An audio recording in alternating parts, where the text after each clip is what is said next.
My name's Matt Lovell. I'm the nutritionist for the England Rugby squad. That involves giving them everything they need to eat and drink in order to enhance their performance. So we'll use supplements, food and nutritional strategies really just to make sure they're at the top of their game. Well, at breakfast they'll have porridge or a muesli based type breakfast with yogurt and berries, and then they'll probably move on to something cooked.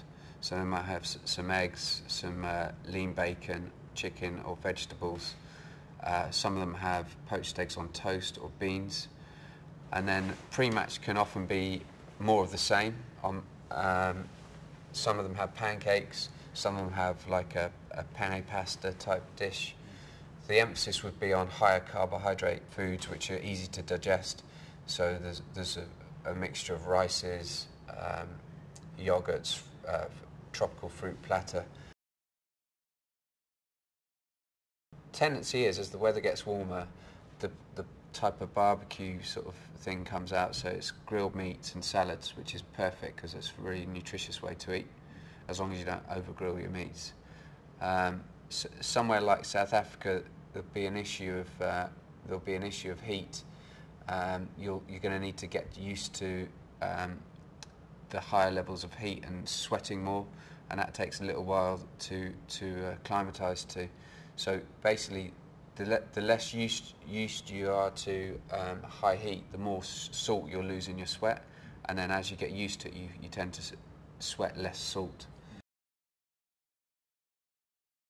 The body is about 75% water, and the brain is at least 75% as well.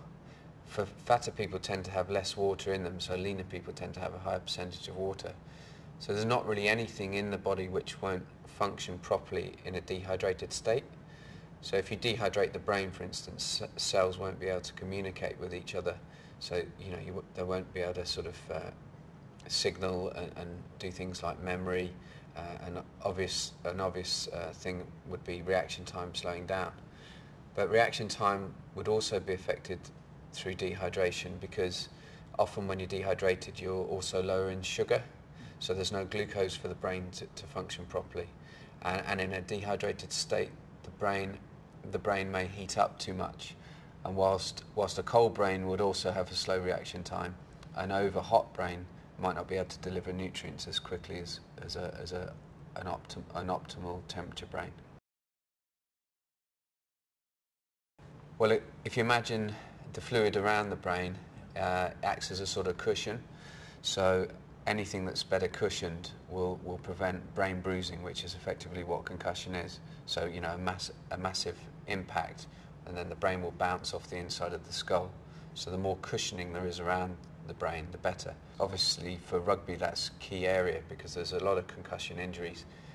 It's a high impact sport, but the other sport which has a lot of concussion is boxing, and obviously brain bruising in boxing is when you get knocked out, and there's been a few deaths associated with dehydration in boxing because boxers have made weight and severely dehydrated themselves, and then they haven't rehydrated in time, so then any impact they've received in a bout will have much more detrimental effect on brain damage.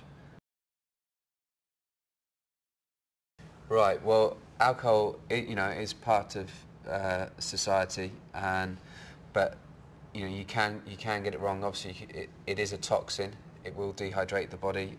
In really high amounts it'll poison your type 2 muscle fibers, so those are the explosive fibers that obviously for a game like rugby you need them to be recovering properly. It will poison those in a dose dependent manner, so the more you drink the longer it will take them to recover. I would suggest not really drinking to intoxication more than once a month. You could possibly have a few beers after the game every other week. Having a glass of wine at night has been shown to be healthy, but you've got to have alcohol-free days, and one glass can often lead to another. So you have to be careful with the temperament of a player. Well, signs would be rate of perceived exertion will go up. You'd have higher fatigue. Then as you got more dehydrated, you might get confusion, dizziness, nausea, symptoms like that. Obviously dry mouth would be an early warning sign. Thirst though is a poor mechanism for sensing dehydration. By the time you're thirsty, you're going to be quite dehydrated, probably 2 or 3% dehydrated by the time you get thirsty. So if you're thirsty, then as an athlete, and it's just day to day, then you've got something wrong, so you need to address that.